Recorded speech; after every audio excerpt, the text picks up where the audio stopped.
Good morning, everyone.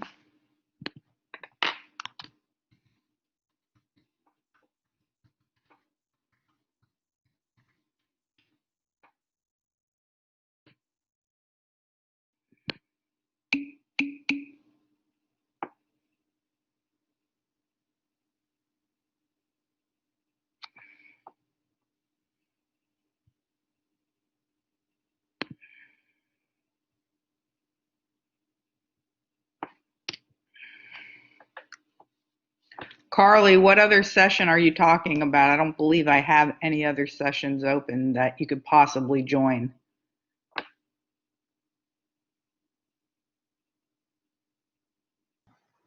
So when you, this is Carly, when you first hit the Blackboard Collaborate, the first session you see is Quantitative Reasoning, MW 11 a.m. And then I think like 5 minutes before 11, another one pops up that says Live Lecture Section 1.6, which is the one that we're in right now. But there is another like place that you can go, and if you click on it, it takes you to a live lecture. Yeah, I have no idea what you're even speaking of. Let me put an announcement out that they should be in the one that has live lecture section 1.6. Yeah, I was just letting you know that sometimes. Yeah, I don't know where that came from, and I don't know anything about it because I create the session right before we go live, so I don't know what that other one is. Gotcha. I think they probably went in, they couldn't find another one, so they probably went into the generic one at the top of the page. I think that's probably what you're talking about. Let me send out an announcement real quick. Hold on.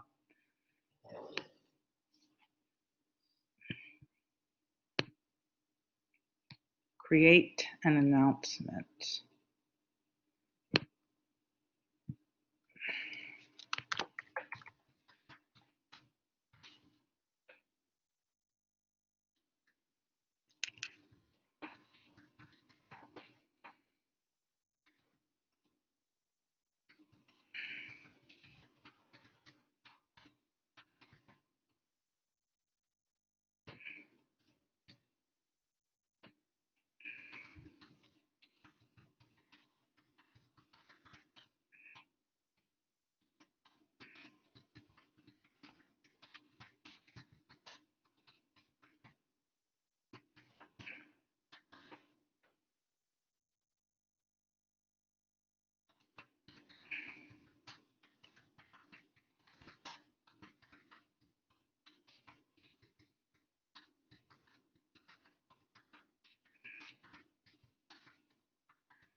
Okay, everyone, I'm also going to leave this session just for a second and see if I can retrieve some people. It looks like almost everyone's in here, but let me just go and see if there's anybody in the other room that Carly just pointed out to me.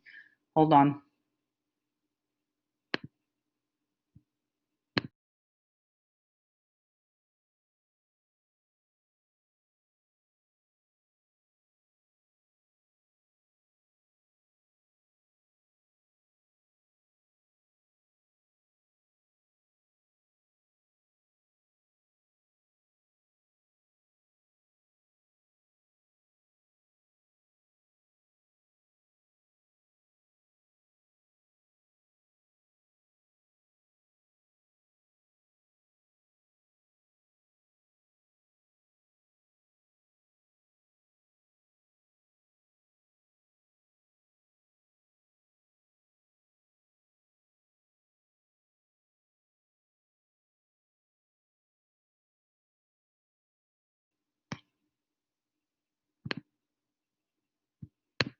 Okay, everyone, I'm back. Looks like everybody is in this classroom.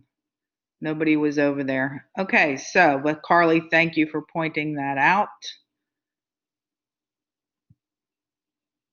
Okay, so let's get started today. We're going to look at some probability situations and just, generically talk about probability and how to calculate theoretical and experimental probability. Hopefully everyone handed in that assignment that I gave the other day because I'm going to try and retrieve them today. I'm going to go into that Dropbox and retrieve them. That was your participation grade last time. The pie chart that was on page 138, or page 38, I believe it was. Okay, so now let me get my camera going. I'm going to share my camera with you.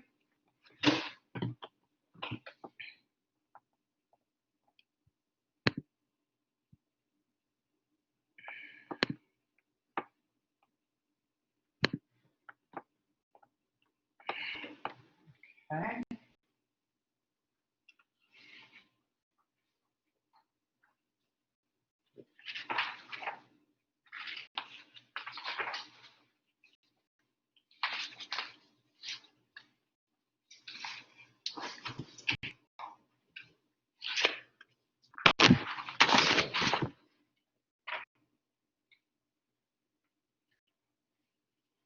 Okay, so here's some pages like I usually do from the lessons note packet.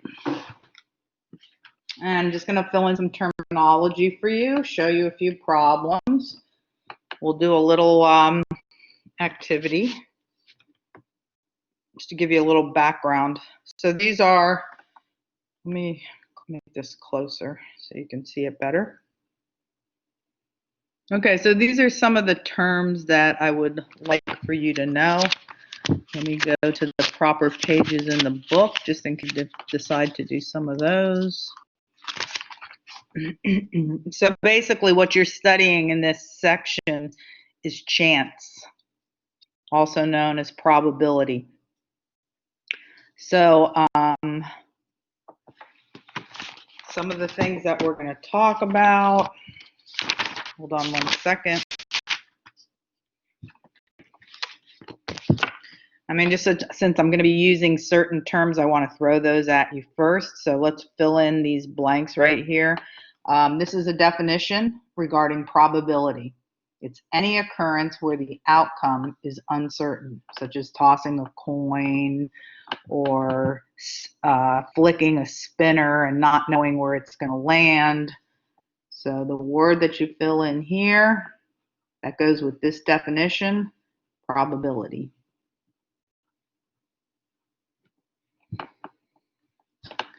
Okay, you're going to see that when you do start to calculate probability, that it's going to be set up as a fraction.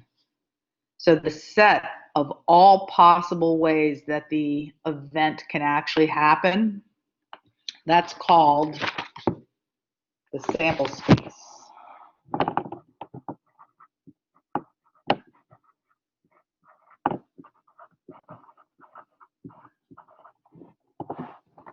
And I'm going to refer to this word again when I give you the definition of how to calculate probability, because right now I'm just giving you a little bit of terminology.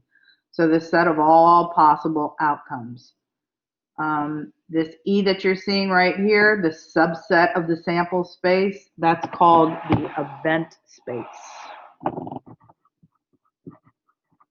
Space meaning it's a set of different numbers.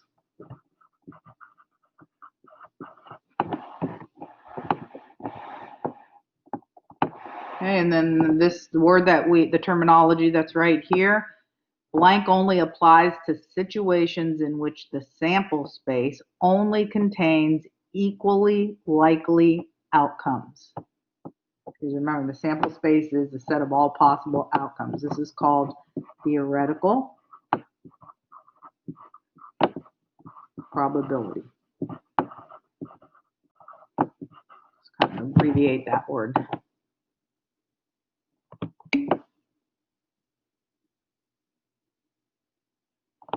Okay, you can't see the video. I'm glad somebody said something because I can't see the chat box. Okay, let me look at the camera again. Share camera.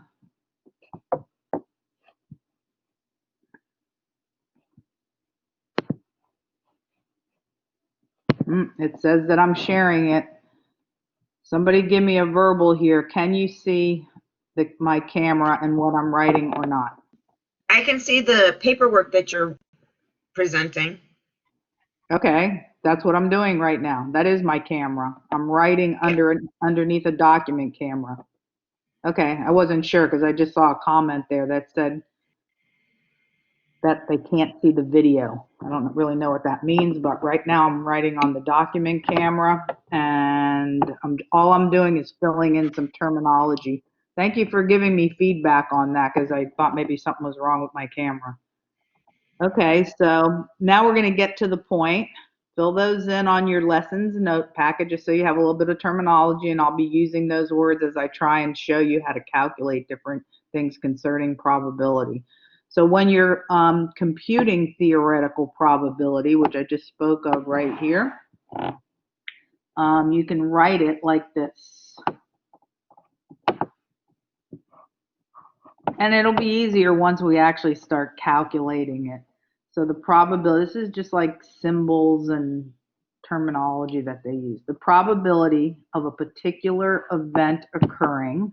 So instead of writing it out in words, we start to write it in sort of a mathematical type of notation, is equal to, remember I was talking about sample space out here, all the different possible outcomes that there are, that would go down here.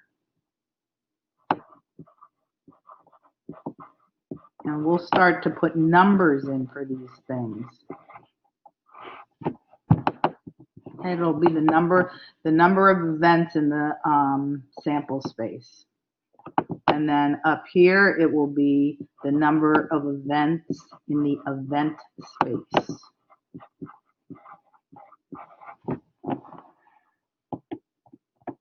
Okay, so probability is a fraction.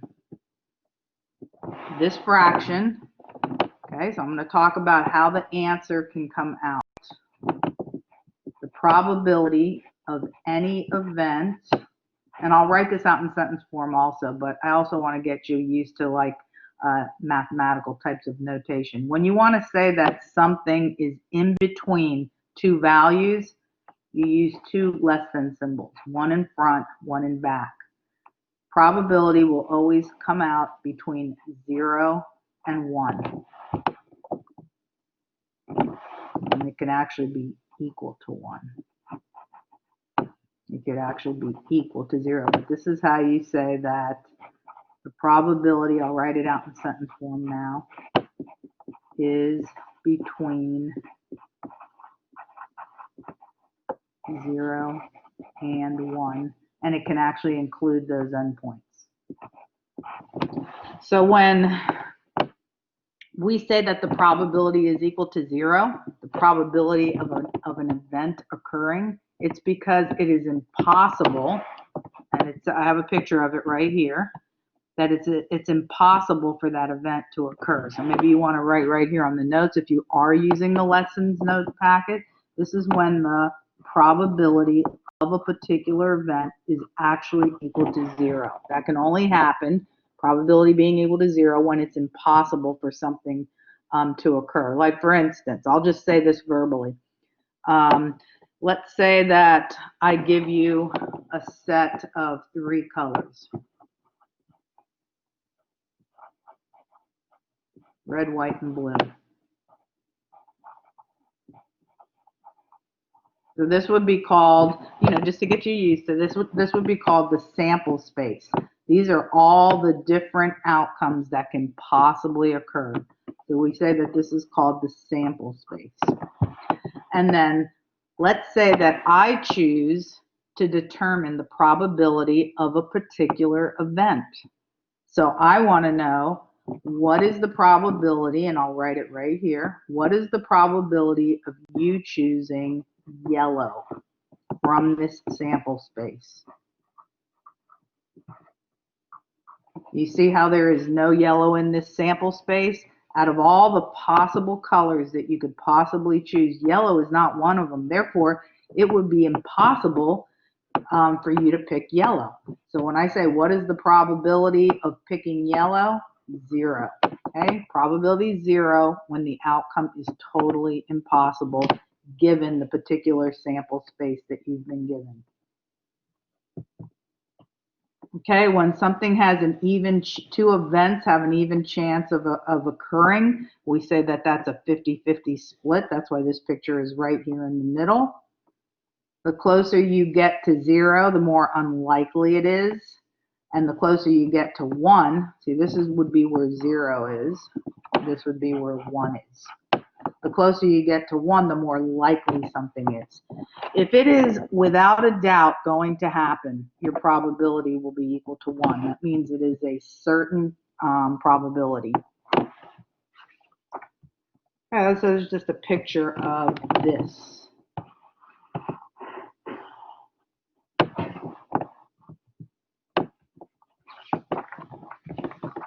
Okay, going to some actual problems on the next page.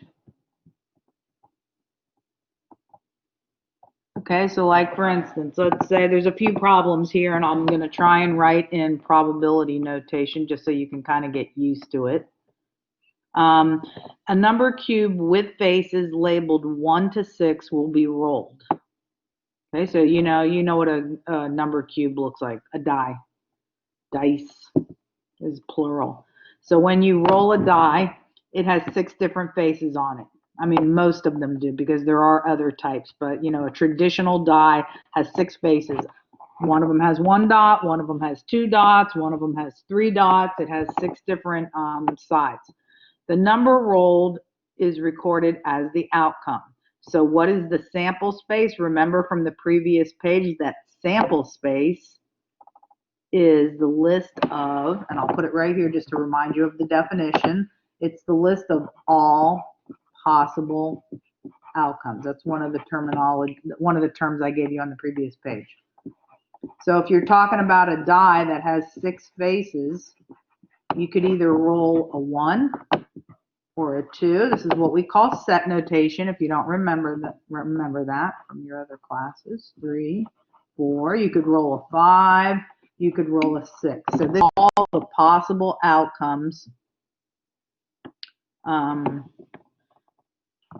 So I just saw a comment about your connection. You might want to try this, just because I've heard some funky things about people going to the main homepage for IRSC and using that thing that says quick links all the way on the right, sort of pretty much all the way on the right side of the page in order to get into Blackboard. That seems to be causing some funky little problems. So you might want to go in through your Pioneer portal. I think that gives a better connection. I don't know if it'll solve the issue that I just saw pop up as a comment, but you might want to try that.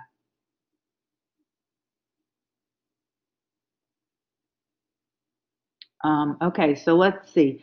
So I was listing all the possibilities for how you could roll that die and the different faces that might show when it lands. So now it's saying, what is the event of rolling a number from 3 to 6? Okay, so I'm going to write it like this, just to get you used to, again, putting this in mathematical notation. What is the probability, I'm going to use symbols, of rolling a number that's between, but can include, anything from 3 to 6? A number between 3 and 6, but it could actually include 3 and 6. So here we go. All probability is a fraction. There are 6 total outcomes in the sample space, and that always, this number right here that's on the bottom, the denominator, that is always, let me write it better, the number of items in the sample space. Number of items in the sample space.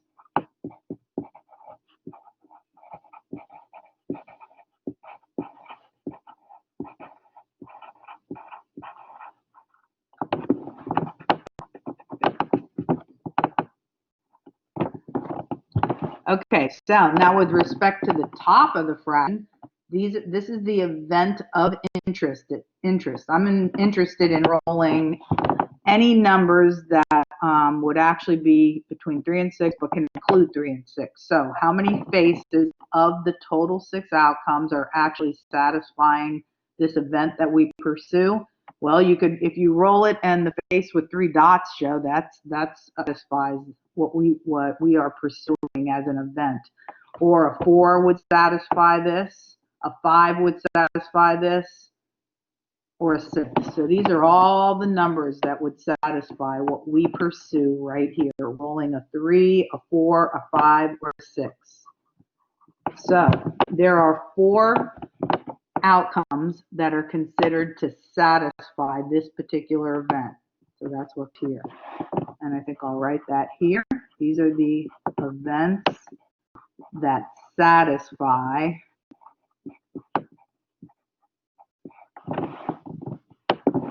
missed the letter there, that satisfy what we pursue as an event.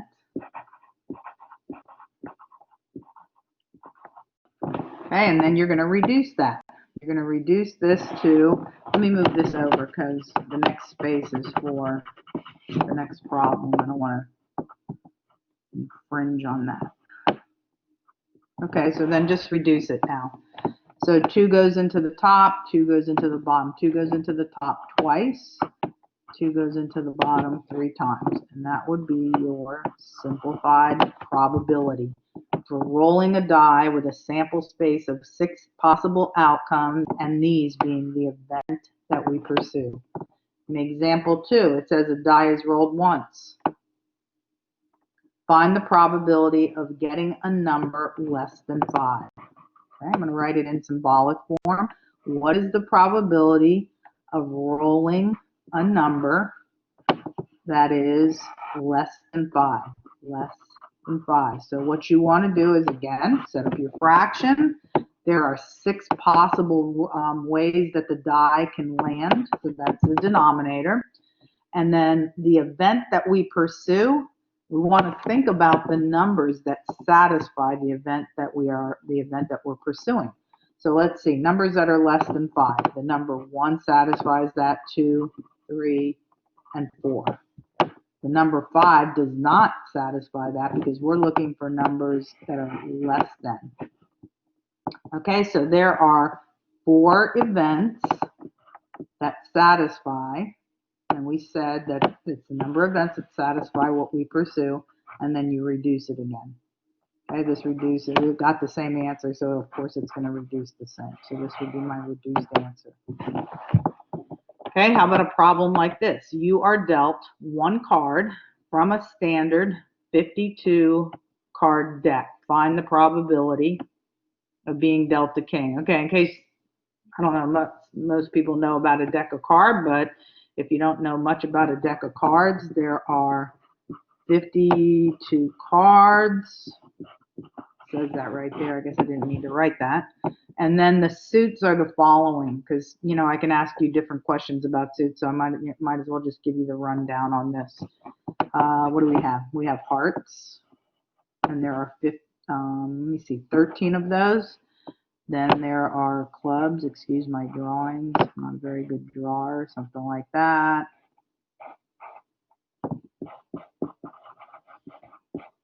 So there's hearts, there's clubs. It's 13 of each of these. There's diamonds.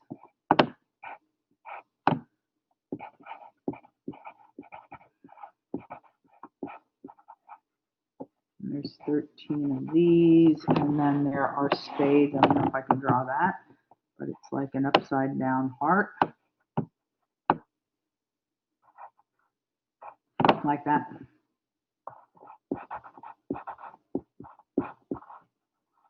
And there's 13 of those. So see, 13 times 4, 52 total.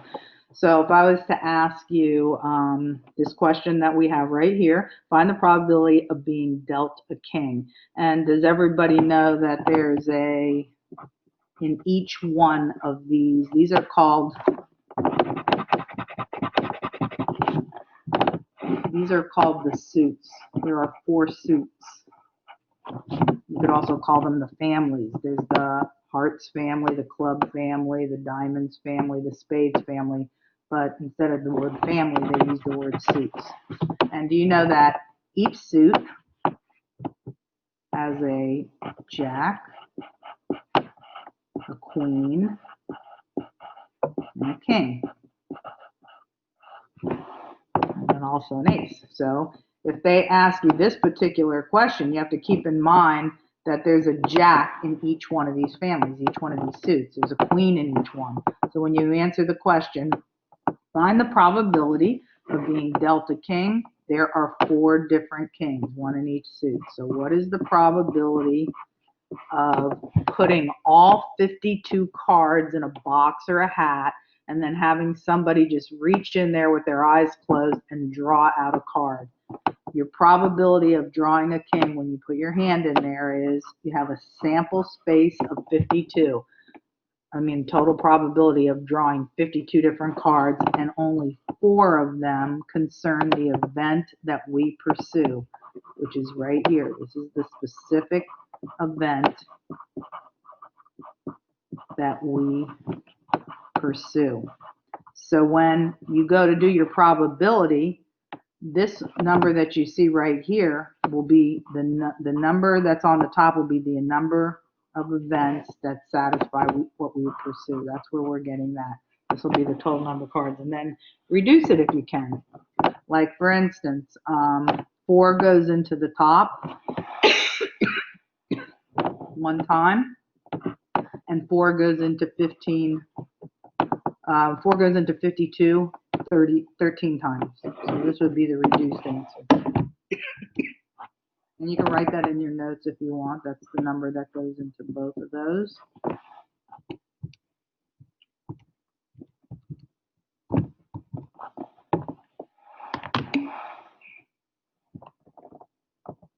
Can I go back to what? Give me a little more information there.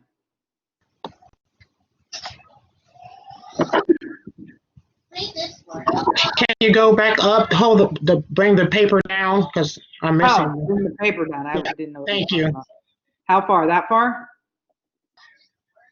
Perfect. Okay.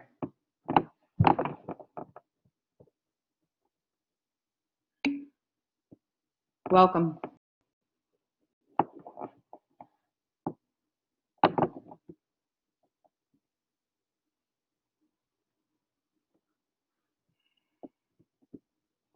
Okay, anybody have any questions for me thus far? Okay, so we're going to go to some problems on the next page. You know, after we do enough of these, then I will give you like a, just a tiny little activity to make sure that you understand what's going on. Okay, everybody done copying that? Okay, I'm going to assume that's a yes.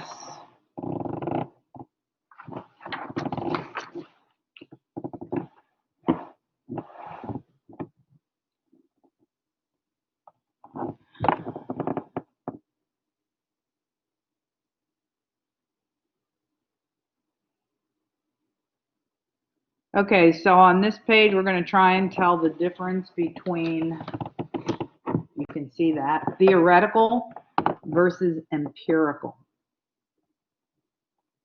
Empirical is another word for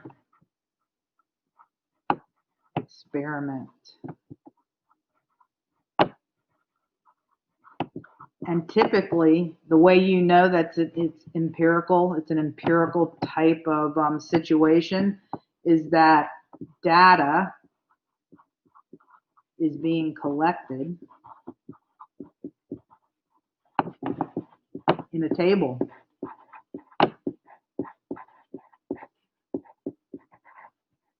I would say that's the biggest giveaway. And you're doing your probability from the table. Oops, just lost my pencil. Okay, so a coin that is equally likely to land heads or tails is called a theoretical probability. That's one theoretical, again, from the previous page. It was the same definition. When you have an equally likely chance of everything happening.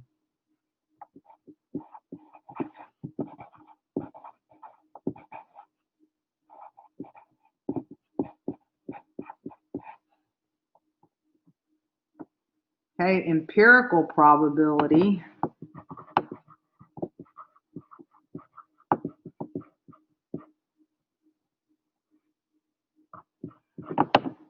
As an experiment is repeated more and more times and the blank probability of an event gets closer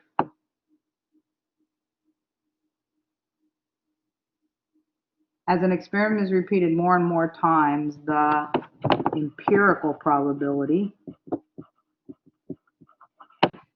of the event gets closer and closer to the theoretical probability. And I'll try to explain that even further with an example. Like, for instance, let's say that I want to compare, talk about a situation where we're tossing a coin. I'm going to see if I can explain to you. When you're doing an experiment, it means that you are going to repeatedly go out there and collect a bunch of data. Like, for instance, let's say I asked you, what's the probability when you toss a coin of getting a head? The probability of tossing a head, now this is theoretical probability. Let me move this over here.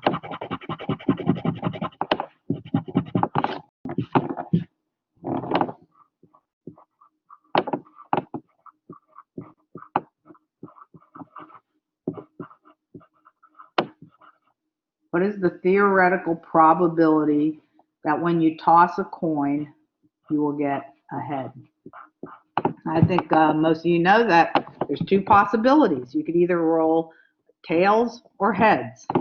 So the sample space, total number of possible outcomes, is 2.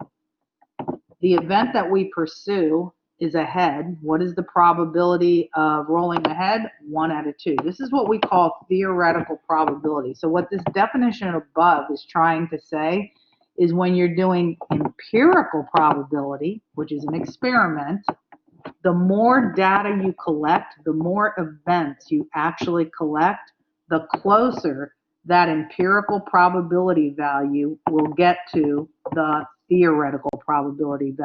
Because when you're doing a live experiment where you're actually rolling flipping the coin time after time after time after time, let's say that you flip it 50 times. It's going to come out to be a certain number. But the more times you flip that coin when you're doing an experiment or what we call empirical probability, the closer the actual probability will get to the theoretical probability. See, this is without us collecting data. We already know in theory, we don't even have to take the coin out of our pocket. We already know that in theory, there's 2 faces on a coin and only one of them satisfies this condition right here, the condition that we pursue. But what happens when we do a live experiment? Let's do that. If possible, let me see if I can get my calculator to do it for you. Hold on for a second.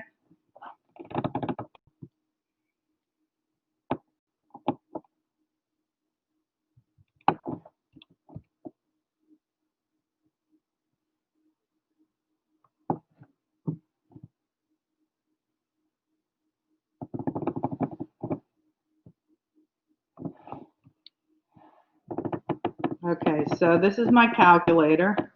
My calculator will simulate an experiment.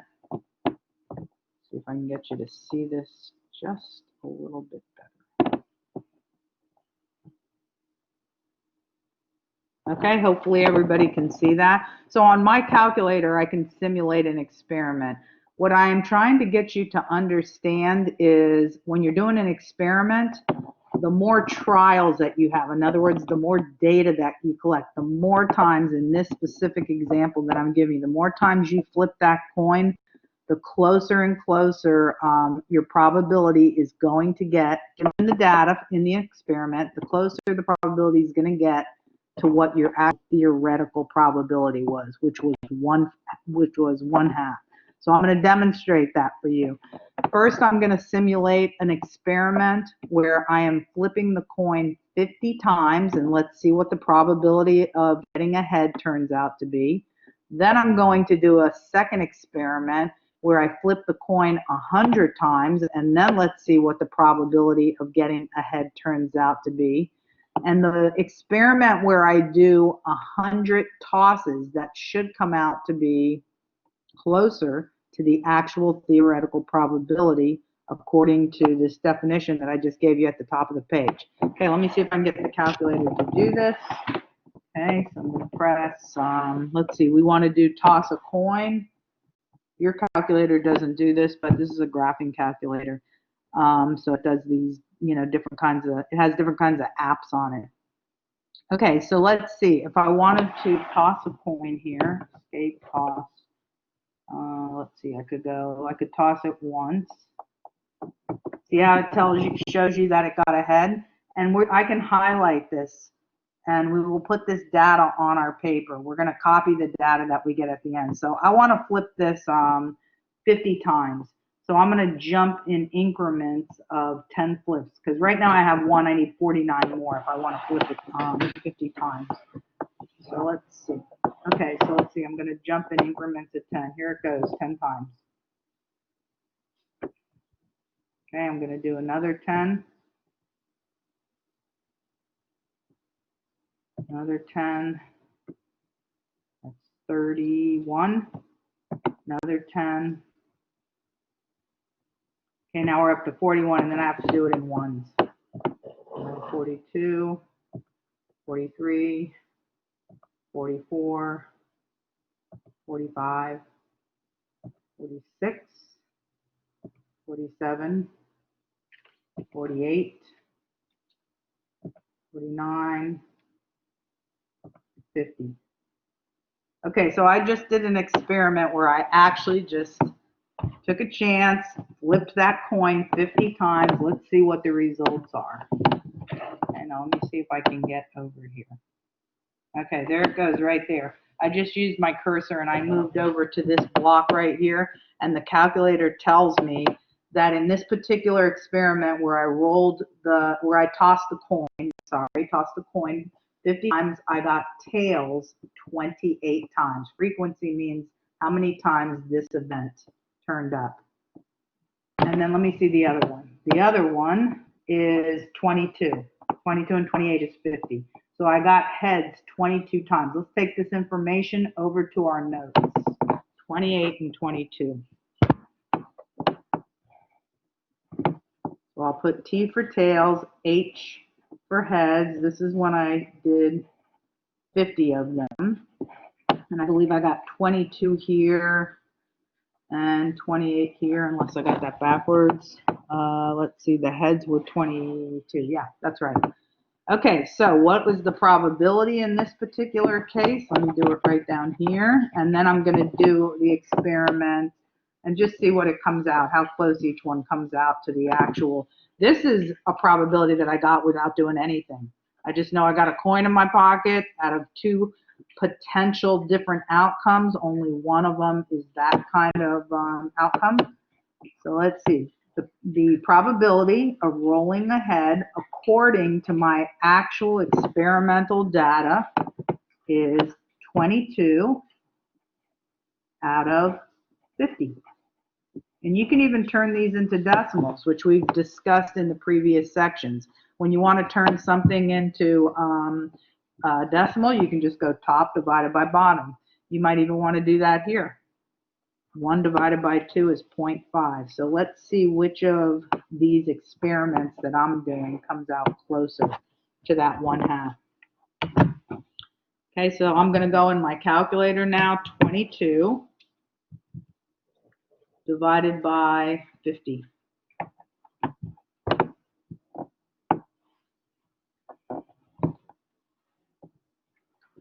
I got to try and get rid of this, so hold on. Escape.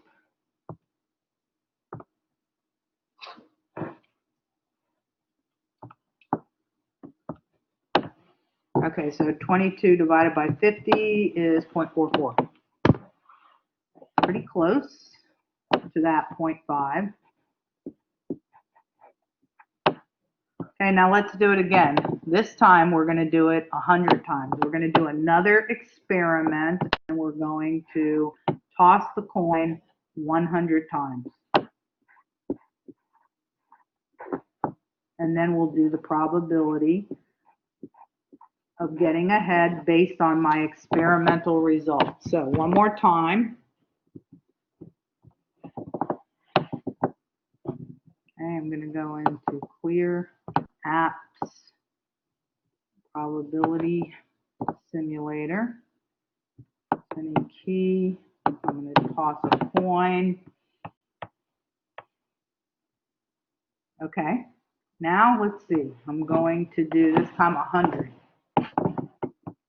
Toss. Okay, so that's 1. I'm going to hit this one. Let's see, that's escape. 1, 10. I think that should be 50.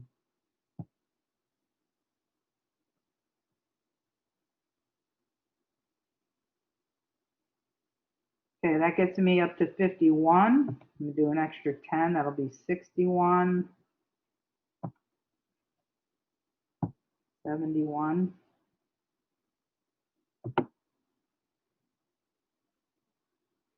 81,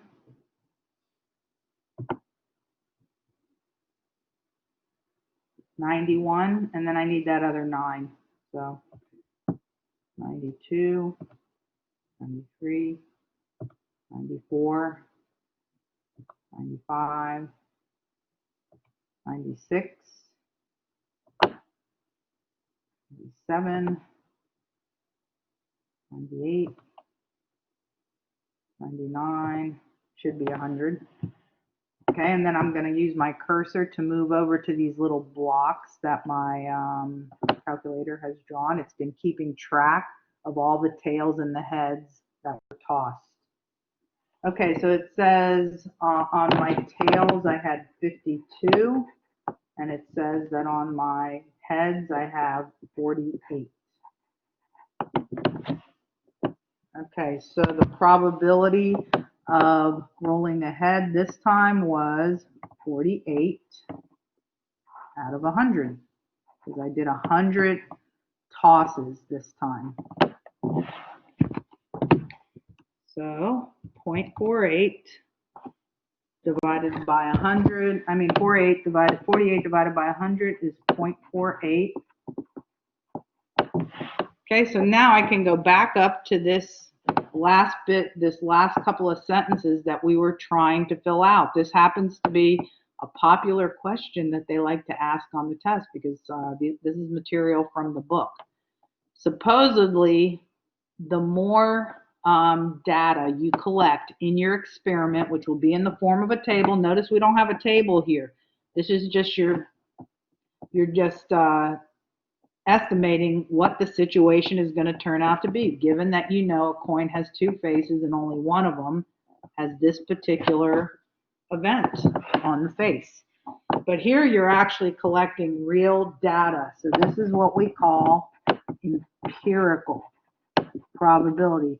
So what it says in these last couple of sentences is that when you're doing empirical probability, the more times you actually conduct the experiment, the more times you try to collect data concerning the event that you're interested in, the closer the probability will be in the end to the actual theoretical probability.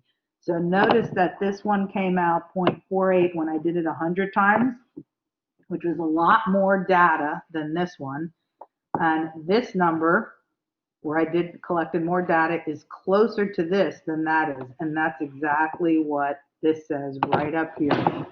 So I'm just trying to give you a visual on that definition. So concerning the fact that the more times you repeat the experiment, the closer the theoretical probability is to the actual empirical event. Okay, and that was true, shown right here. This came out closer to this than that one did, and that's because I collected less data here. Let me stop for a minute. Does anybody have any questions for me thus far?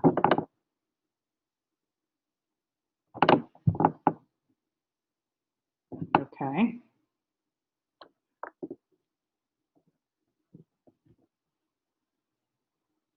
Okay, so everybody's good?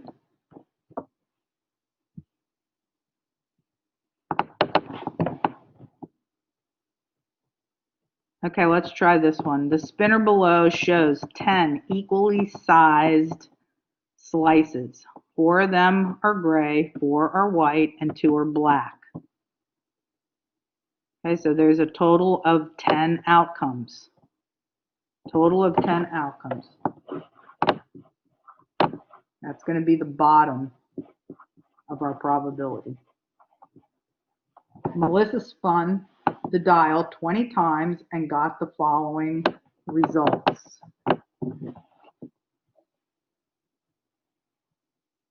She got gray 8 times, 9 white 9 times, and black 3 times. From Melissa's results, compute the experimental probability. Again, your clue that this is experimental probability, because they're going to throw both of them at you on a test, is that the data has been repeated over and over again, and it's been collected in the form of a table. So what's the probability of landing on black? This is just like what I just did in my calculator. Let me put this right here rather than up here. What is the probability of rolling black? Okay, she did it 20 times, excuse me. 20, this is 20 altogether total. And the outcome that we pursue is a black. There was only 3 times that it came out black, so that's your probability. That does not reduce, so you can leave it just like that.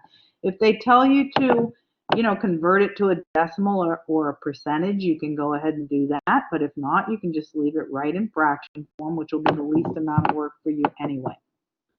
Assuming that his spinner is fair, compute the theoretical probability of landing on a black. Okay, so what is the theoretical probability? Now we're looking at a different kind of probability. Theoretical probability is when you don't use the data that you've collected.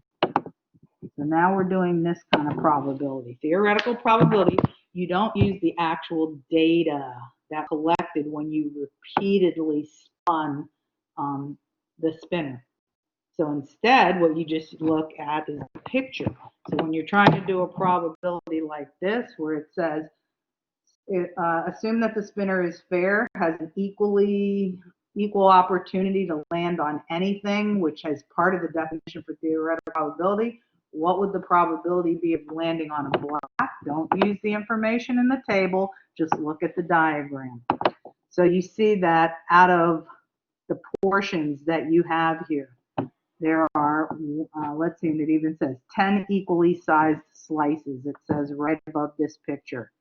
So now our total number of outcomes, or the total number of places that the spinner could land on, when you're not using the data, you're just doing theoretical probability, so it'll be out of 10 different possibilities, and we want to land on black.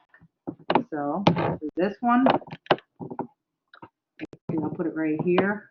Probability of landing on a black when you're only looking at the diagram, not the information in the table. This is for experimental probability.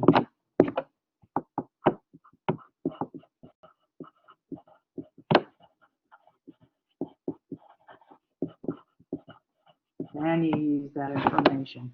But when you're doing theoretical, you use the diagram.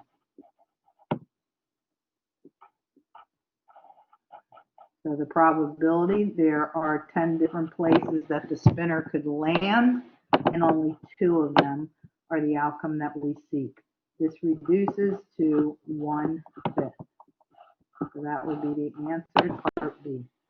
Assuming that the spinner is fair, this is now C. Choose the statement is true. As the number of spins increases, we expect the experimental and theoretical probabilities to become closer, though they might not be equal. Okay, so this is the same thing that I was giving an example of up above, where I was trying to show you that the more times, as you increase the number of times that you actually conduct the experiment. In other words, another way to say that, the more data you collect, here was 100, here was 50, the closer this gets, the experimental, the closer the empirical or experimental, same thing, they both start with an E, gets to the theoretical probability. So that would be this statement right here. We expect experimental and theoretical probabilities to become closer, not farther apart, as the next one says. And this is definitely not true. So that's false because of the word farther, and they're definitely not always equal, so that's false also. Okay, so no questions for me on any of that. Okay. All right, so let's see. If you will hold for 1 second. I'm going to check something out.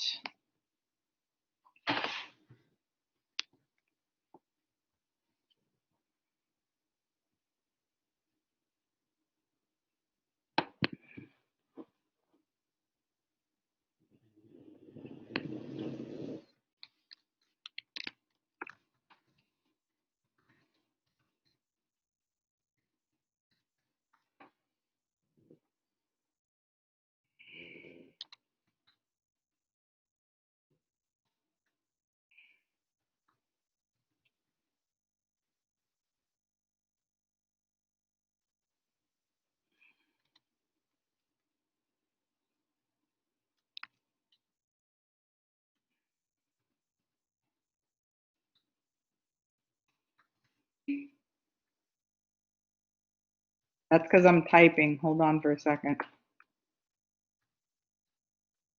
I'm typing a polling question for you. This will be your activity and how I'm going to take attendance today.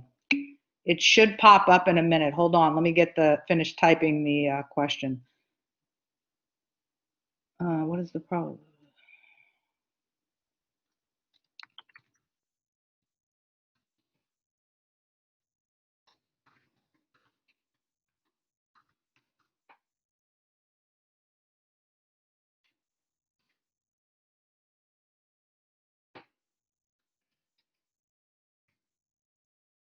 We'll type for a minute. Not the quickest.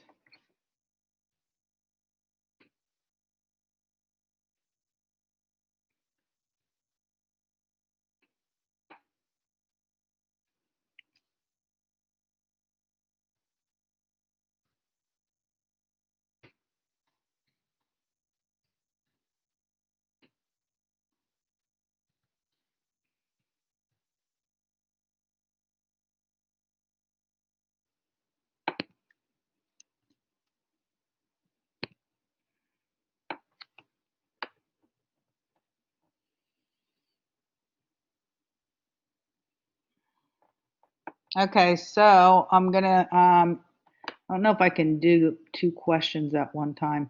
Everybody try and answer this one, and then I'll give you one other one. So this one is,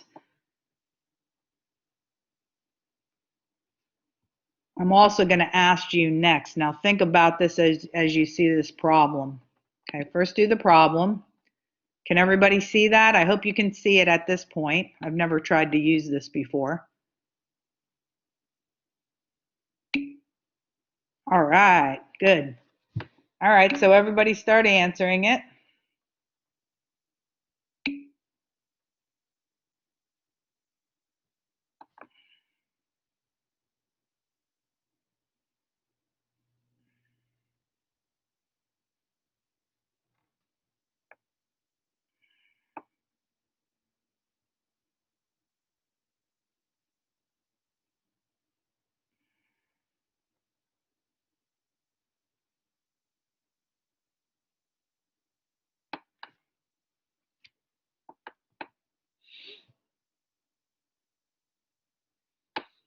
Just give it your best shot.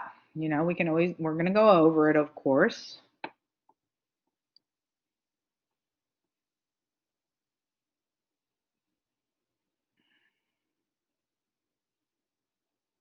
I'm going to wait till everybody has answered it. It shows me as everyone answers, assuming that everybody is still hanging here with us.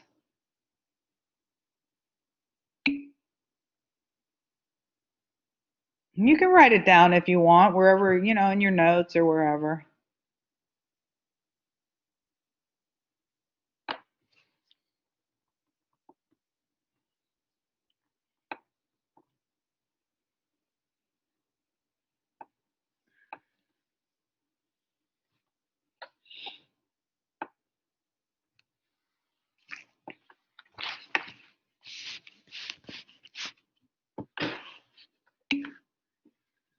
You can tap on your answer and it should bubble it in. Oh, thank you. You are so helpful. There's one person in our group that has not answered. I guess that person left the building. Let me see if I can tell who answered. Hold on.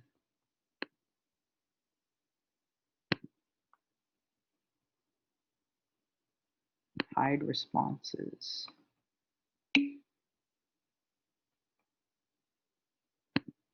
Can you guys see that right now? I'm trying to show you the answer. Can you see that?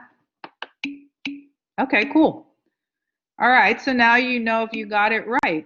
You know, the question was about what's your chance if all 52 cards are in a hat and you just close your eyes and put your hand in, what's the chance of drawing out an actual heart? Well, there's 13 hearts in a deck of 52, and then when you reduce it, 13 goes into the top one time and it goes into the bottom 4 times. So choice 3 was the answer. Now I want you to think about this. This has to do with terminology. Remember, I was just discussing quite a bit and trying to pound it into you that there's a difference between theoretical probability and empirical probability without totally giving the answer out. I want you to look at your notes and try to think about what did I say the distinguishing factor was, the distinguishing element when you are actually doing what's called an experimental or what we call empirical probability. Does this classify? So my next polling question.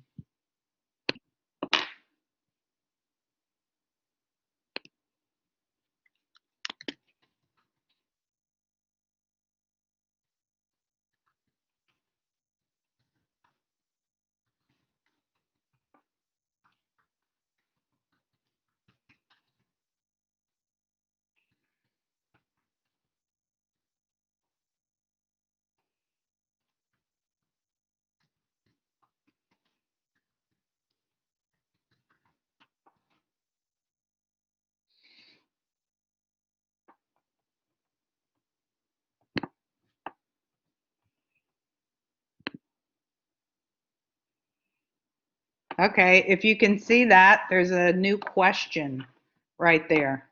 Is the probability that you just calculated considered an empirical type of probability?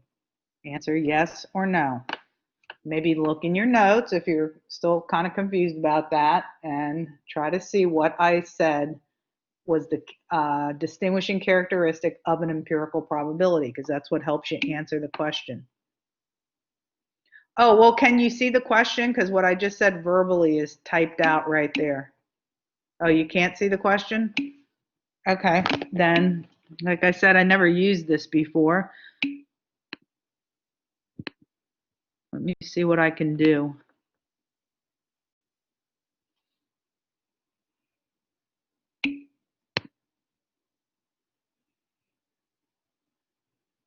Okay, so I'm going to try this again.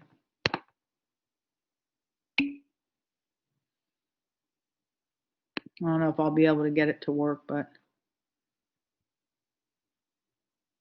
end poll.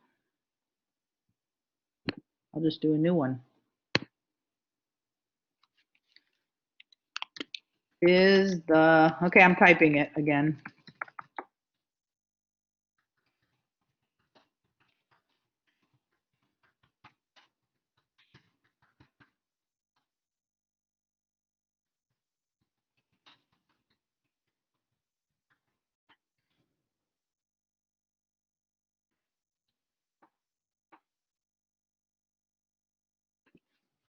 Okay, how about now? Can you see the question?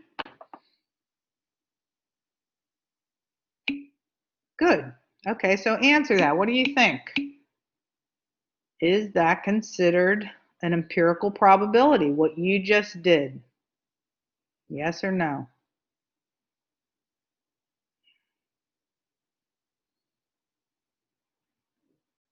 And with this question, we could really decide what we need to highlight in our notes so that we can answer it properly in the future. If you don't, if you happen not to know what's going on.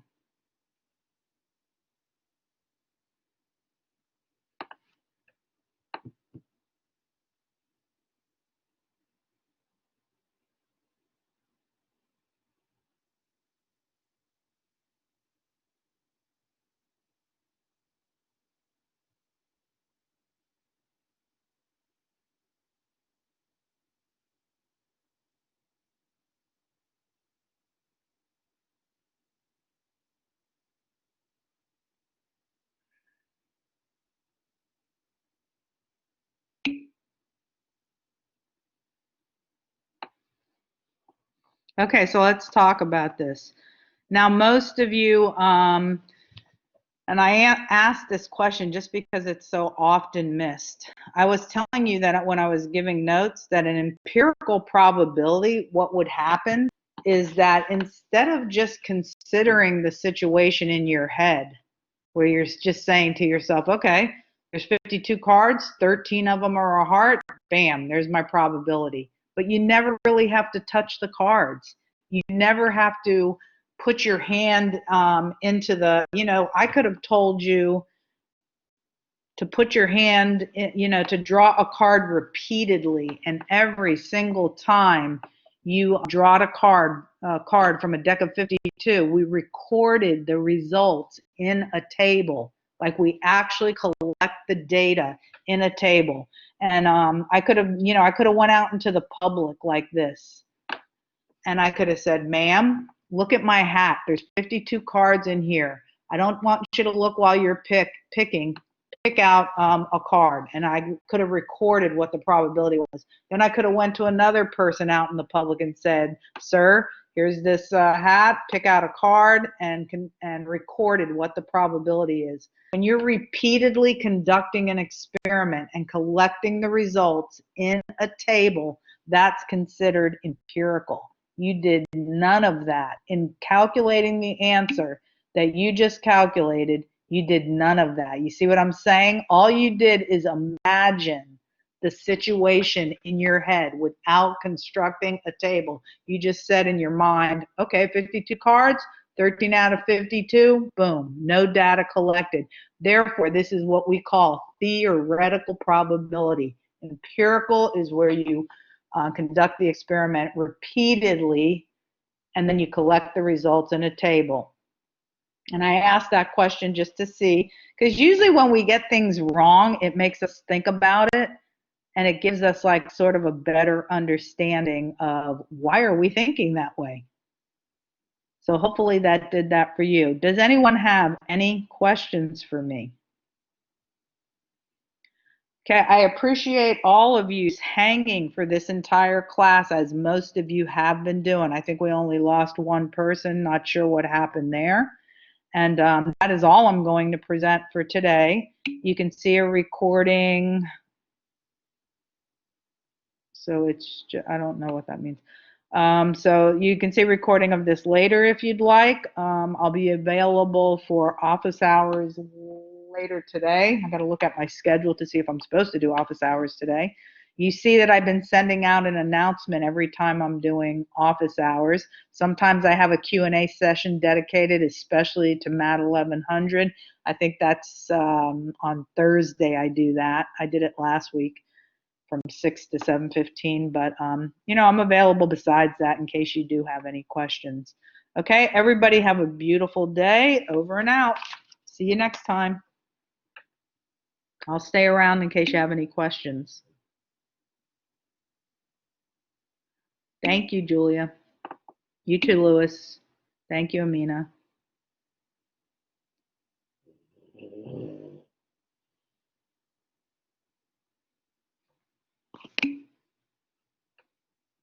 Thank you, Cheryl. You too.